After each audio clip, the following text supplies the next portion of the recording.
Hey guys, and welcome back to the channel. I'm Cody, this is Ice Forward Co, and this is my wife, Hi, Nisha. I'm Nisha. So today's a little bit of a different episode. We're not doing anything with my car. The event at Monoculture was really cool, and I broke my welded diff. Honestly, the diff that I bought pre-welded, the guy kind of hyped up, and unfortunately the welds were not as good as he had made them out to seem. But that's okay, because that's drifting, and we actually have something for that coming up here really soon, like in the next week or two. But today is all about Nisha. So for over a year now, she's been very patient, waiting a really long time, putting money together and waiting for the right thing to come up that was a good deal that looked right. And this week we found just the thing. So let's show you.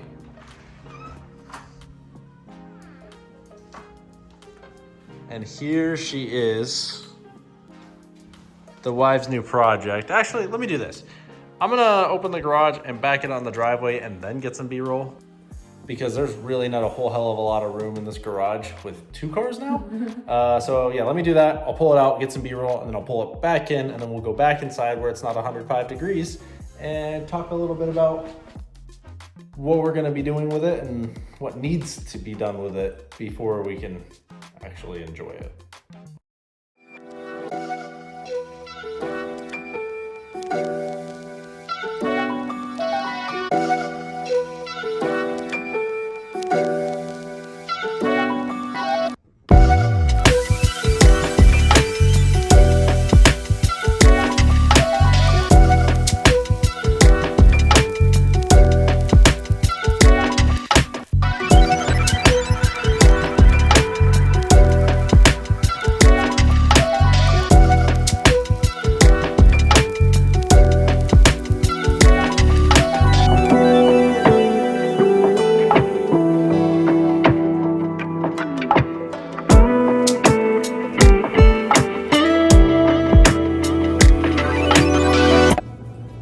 Yeah, so that is Nisha's 2003-28i sedan. That we won't talk about numbers, not because we're gatekeeping or anything like that, but there's no reason to really talk about like what we paid for the car. We got it for a smoking deal. It does have some issues. Yeah, a couple. It runs really rough. We have a misfire and 5 cylinders. We've already had it for 3 or 4 days, and since then I've replaced the lower and upper intake boots, and it's running smoother. It's still misfiring though, and it doesn't have the get up and go at lower RPMs. We've already confirmed with starting fluid that it's definitely vacuum related, because we're spraying starting fluid underneath the intake manifold while it's running, and the idle comes back up to where it needs to be. So now that we've done the intake boots and realized that's not fixing everything, we're gonna end up pulling the entire intake manifold off the car and replacing all of the vacuum lines on the bottom side of it. We live in the desert, it gets really hot, everything cracks. It's just a reality. And B, just if we replace everything while we're under there, we don't have to worry about it for another 5 or 10 years. What do you want to do with the car? This is your car. What are your plans? It's going to be a show car to start off. So I want to lower it. I want to put it on some nice wheels. Then probably in a few years, we'll go a different route with it. I don't know. I'm kind of just brainstorming right now because I'm in shock that we actually found something, if that makes sense. Yeah. No, we've been looking for a year and a half plus. Nisha's already collected a few steering wheels in that time before she even had a project car. Yeah.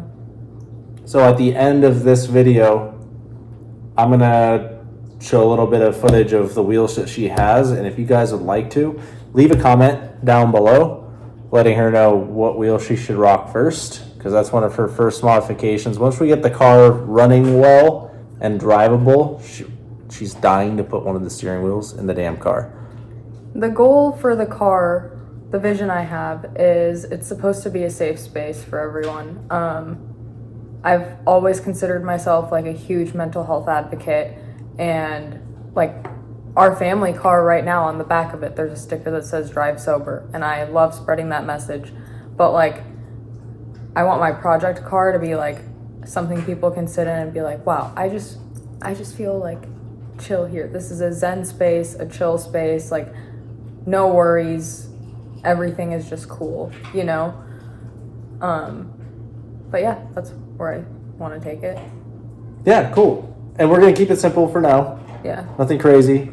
We're gonna do coils. She's already been showing me pictures of BBS RS2s, and so we might have created a little bit of a monster here when it comes to the things she likes. But that's awesome to me, because whereas my car is a drift car and I'd much rather blow up a $600 set of wheels, her car is going to be something that we can kind of splurge a little bit on and put some really nice parts on that I would not feel comfortable running on the track and breaking, potentially. We splurged on safety parts for your car. Yeah, safety and suspension, but like all the pretty stuff I don't really care about. Yeah. I don't want $2,000 wheels if I'm going to drop them in the dirt and bend them. And Yeah. you know, like the first event, I took 1/4 of an inch out of the lip of the wheel. If that was a $2,000 set of wheels, I'd be very, very upset. Whereas with that, I was like, okay, I'm going to take a Dremel to it and just fix it. So Yeah. as of right now, that's where we're at with her car. It's a really, really clean car start. The paint's great. There are a couple little spots of like surface rust on the paint, mostly on the hood. So we're gonna have to start looking for a new pre-facelift sedan hood for her. Preferably if we can find it in Schwartz 2 black already. That'd be really nice, because then we don't have to color match or anything like that. And then we just have to start shopping. We already know what coils we're going with to get her where she needs to be. The wheels are definitely up in the air. Yeah. So another thing to drop in the comments, so because she's going to be looking, and it'll help her Pinterest board out a lot. I feel like I have more of an Instagram, like I've started an Instagram collection because I find better inspiration on Instagram than The I do pictures on are Pinterest. much like way better on there. Yeah. But you guys are gonna, over the summer, I've talked about on the channel already, I'm not gonna be driving as much. It's too fucking hot in Arizona to go and spend days at the track with a 2-year-old and still feel like you can go to work the next week and be somewhat put together. So we're holding off until it starts cooling off a little bit before we drive again. That being said, we needed something to make content with. The timing of it just worked out perfectly, and we were able to find something where Nisha can express herself with it and learn a little bit about what it means to get some grease under her fingernails and turn a wrench and have something of her own that she gets to fix. So Yeah. I'm excited. She's over the moon. She doesn't know how to feel about it. And realistically, by the end of this year, we should have it looking really nice, running perfectly, and then it's onwards and upwards from there. There's going to be a lot of new stuff that we're going to be doing with hers, and it'll be kind of cool to build something a little bit different than a car that we really don't care if we crash. So I think that's about it for today's video. It's a very, very short one, and I apologize, but it was my birthday weekend. It's Father's Day. We spent all of Saturday with family and just hanging out and doing a thing as a family. But I was excited about this new development in our garage, and I had to share it with you guys. So that being said, if you guys are excited about Nishas' build, leave a thumbs up. Drop a comment down below for wheels and which steering wheel, which I'm going to show her 3 here in a minute. And then if you're not already, hit that subscribe button. We're at 27 subs right now. We're trying to hit 100 by the end of the summer. So smash that subscribe button and turn on notifications to see the next video, because we're coming out with once weekly videos every week from here on out. But that being said, thank you guys all for stopping by for another one. Much love. And as always, peace.